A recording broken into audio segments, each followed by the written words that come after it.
My Lords, I'd like to thank Lord Greaves for securing this debate this afternoon and welcome Baroness Kramer to her new responsibilities. I should declare an interest. I live in Little Missenden, which is directly on the current route, and therefore I think I qualify under a number of people's acceptance that I'm allowed to plead my special case, which I will do a little bit. But in fact, the interesting thing about being a NIMBY is that you soon realise that you are spending a lot more time working out why these things are happening to you, and you understand a lot more about what the overall picture is than many others. And it's for that reason that I want to speak today, not particularly because of the problems in Little Missenden, though there are many, not least the appalling compensation proposals which do not meet up to the rhetoric which we hear.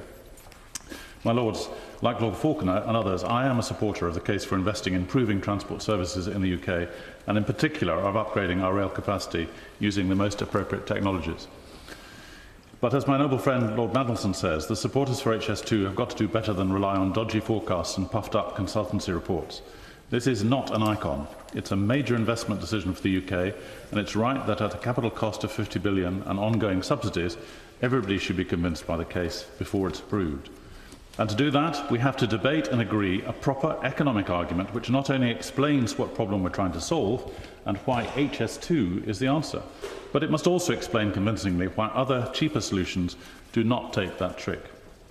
The government have caused a lot of confusion on this point. First it was green, and then it was speed, or was it the other way around? Then it was the need to fuel economic growth in the regions, recently clarified as some regions, but not others. Now it's capacity on the West Coast Main Line and connectivity of HS1, albeit that's an embarrassingly large gap in the current plans. This debate is on the economic case for HS2, and on the facts so far available to us, there is absolutely no doubt that the HS2 economic or business case is very weak.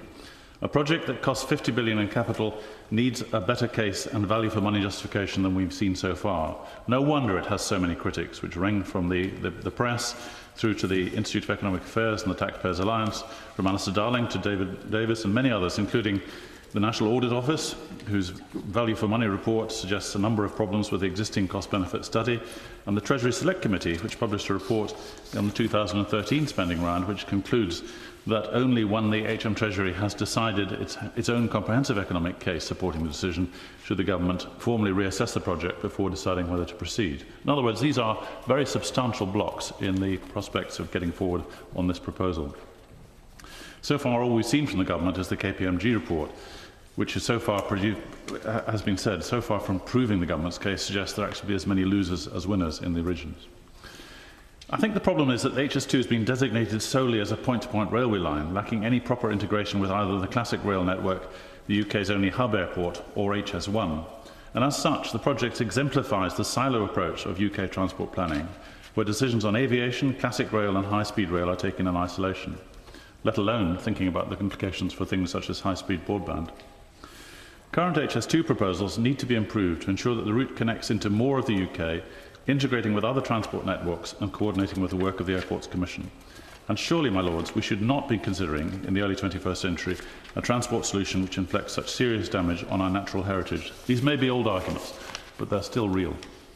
The Woodland Trust has demonstrated that the government's preferred routes for both phases of the scheme will cause loss or damage to at least 67 irreplaceable ancient woods. The Chilterns AONB, which is where I live, is now the only AONB along the entire HS2 Phase 1 and Phase 2 route that is adversely impacted by the proposed project. Actually, it's destroyed.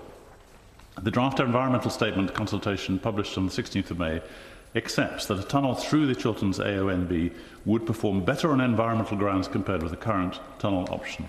It would also reduce operational noise impacts and for certain locations would result in reduced construction impact. It's feasible in engineering terms. I recommend it to the Minister.